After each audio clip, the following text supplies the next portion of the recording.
नमस्कार, मैं पंकज चौहान और शुरुआत करते हैं सुपरफास्ट खबरों से। प्रणाम। आप कुर्सी पे विराजेंगे। कुर्सी आप मतलब मोहन भागवत जी हैं, राष्ट्रीय स्वयंसेवक के अभी संघ प्रमुख हैं महाराज जी। एक आसन भी इस पे बिछा दे। आप विराज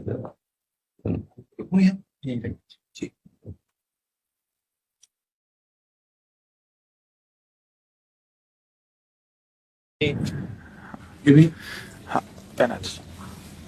राधा राधा दे दे।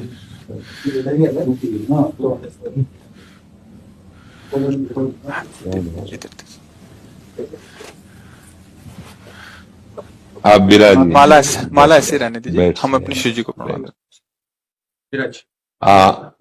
और किसी को कुर्सी की आवश्यकता हो तो मंगा लें, अगर जमीन में बैठना है। बैठ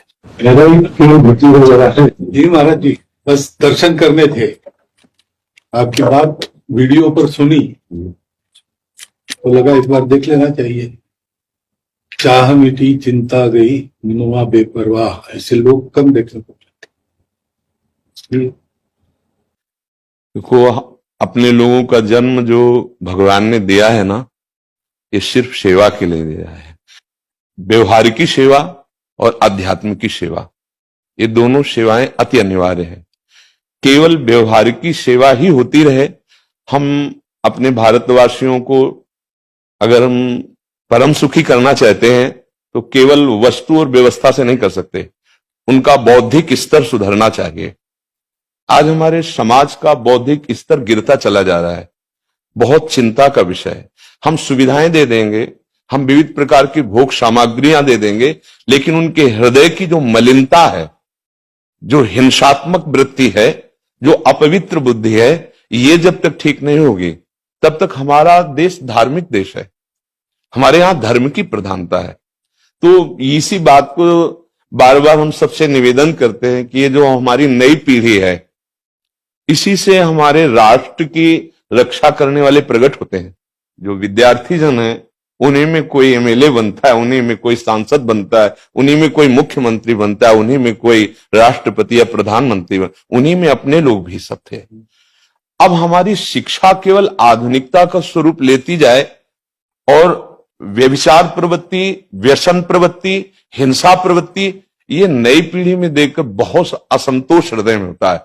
इसीलिए कितनी भी शरीर में पीड़ा हो, हम प्रयास करते हैं जितने से जितने सामने हमारे भगवत स्वरूप जन आते हैं, पहले बुद्धि शुद्ध होनी चाहिए। मय्ये वो मन आदत सो मई बुद्धि निवेश है, तो निवशिष्यति मय्ये वो अत ऊर्ध्वम न संशया, तू मेरे में ही निवास करेगा, अर्थात भगवदानंद में। अविनाशी जीव कभी भोग विलास में तृप्त हो ही नहीं सकता। हम अगर अपने राष्ट्र की विशेष सेवा, तो हमारे धर्म का परिचय, जैसे आप जन करते हैं, धर्म का हमारा क्या स्वरूप है, हमारे जीवन का लक्ष्य क्या है। हमें जितना राम जी प्रिय हैं, कृष्ण जी प्रिय हैं, उतने भारत देश हमारे लिए प्रिय है। जैसे राम भक्त, कृष्ण भक्त, वैसे हमारे भारत देश का हर जन जन हमारा आदरणीय और पूजनीय। पर अब जो मानसिकताएं बन रही हैं, वो हमारे धर्म और हमारे देश के लिए लाभदायक नहीं होंगी। व्यसन का इतना बढ़ता स्वरूप, व्यभिचार का इतना बढ़ता स्वरूप, हिंसा का इतना बढ़ता स्वरूप, ये बहुत ही विपत्तिजनक है। अगर ये बढ़ता रहा तो हम विविध प्रकार की सुख सुविधाएं देने पर भी अपने देशवासियों को सुखी नहीं कर पाएंगे, क्योंकि सुख का स्वरूप विचार से होता है। सुख और दुख की स्थिति सत्य नहीं है, आगमा पाइनो अनित्यास, लेकिन हमारा विचार, और विचार हमारा गंदा हो रहा है। बस हमारा उद्देश्य यही है कि हमारे देशवासियों का विचार शुद्ध होना चाहिए। अगर विचार शुद्ध है तो राष्ट्र प्रियता, जन सेवा, समाज सेवा, ये सब स्वाभाविक होने लगेगा। और विचार अशुद्ध है तो सुविधाएं बहुत हैं, उनका दुरुपयोग हो रहा है। तो बस आप सबसे बड़े बड़े जो उपदेष्टा जन हैं, जो बड़े बड़े धर्म की रक्षा के लिए भगवान ने जिनको भेजा है, उन सबसे यही प्रार्थना है कि सब व्यवस्था करते हुए हमारे देशवासियों की बुद्धि अध्यात्म को समझे। बिना अध्यात्म को समझे दुख सुख की समानता बिना किए परम सुख का अनुभव हो ही नहीं सकता। इस मायाकृत भोग पदार्थों को भगवान ने दुख योनया कहा है। मानो एक बोर्ड लगा दिया, दुखालयम अशाश्वतम। और हम सब यही चाहते हैं कि लौकिक भोगों को भोगने से ही हमारा राष्ट्र सुखी हो जाएगा या हम सुखी हो जाएंगे। नहीं, लौकिक भोगों को पूजन सामग्री बना करके और साध्य सच्चिदानंद प्रभु को रखा जाए तो आनंद की उमंगन हो जाएगी। बहुत सुंदर मानव जीवन का स्वरूप है जिसे देव दुर्लभ कहा गया। दुर्लभो मानुषो देहो। लेकिन क्या दुर्लभता शब्द स्पर्श रूप रस गंध इन्हीं विषय के भोगने की या इन्हीं सुविधाओं के लिए दुर्लभ कहा गया? दुर्लभ है किसी सच्चिदानंद सुख के लिए। और उस सुख को तो हम भूले हुए एकदम बहते हुए शब्द स्पर्श रूप रसगंध के प्रवाह में चले जा रहे हैं और इसी को सौभाग्य समझ रहे हैं कि हमें सुख प्राप्त हो रहा है। नहीं, हम सबसे प्रार्थना करते हैं कि आप अपने धर्म को समझिए। आप अपने स्वा को जहां जहां स्थापित करते चले जा रहे हैं, आप उसे गंदा करते चले जा रहे हैं। मदिरा में, हिंसा में, द्यूत कीड़ा में, व्यभिचार में। इसे दोष नहीं समझा जा रहा है और हमारे शास्त्र और हमारा धर्म इसको निषेध करता है। कलयुग की स्थिति बताई गई है। छोटे छोटे बच्चे व्यसन करने में लग गए। आज स्कूली विद्यार्थी जिनको ब्रह्मचर्य से पुष्ट होना चाहिए वो ब्रह्मचर्य नष्ट कर रहे हैं। ये बड़ा चिंता का विषय है। हमारे देश के लिए जो जवान चाहिए, हमारे देश के लिए जो भक्ति चाहिए, उसमें बुद्धि और शरीर बल दोनों होना चाहिए। शरीर बल क्षीण हो रहा है क्योंकि व्यभिचार प्रवृत्ति में बहुत कमजोर अवस्था में, जैसे गेहूं की फसल है और गलेथ में काट ली जाए तो न दाना मिलेगा न सही भूस मिलेगा, ऐसे ही 20 वर्ष की अवस्था तक यदि ब्रह्मचर्य नष्ट कर दिया जाए तो वो गृहस्थ के योग्य में नहीं रह सकता। राष्ट्र सेवा की क्या बात है। हमारे राष्ट्र सेवा के लिए बहुत विशाल हृदय की आवश्यकता है। हमारे शरीर को बहुत स्वस्थ रखने की आवश्यकता है, तभी हम समाज सेवा, राष्ट्र सेवा। तो शरीर और बुद्धि दोनों का स्वस्थ होना बहुत आवश्यक है। तो शरीर को तो नष्ट किया जा रहा है विषय भोगों में। लोग समझने लगे हैं कि मांस खाने से हमारा स्वास्थ्य अच्छा रहेगा, हम बलवान बनेंगे। अध्यात्म बल नहीं तो तेरे शरीर की चर्बी बढ़ा ले, लेकिन तू न काम पर विजय प्राप्त कर सकता, न क्रोध पर, न लोभ पर, न मोह पर, न हिंसा पर। फिर क्या जीवन।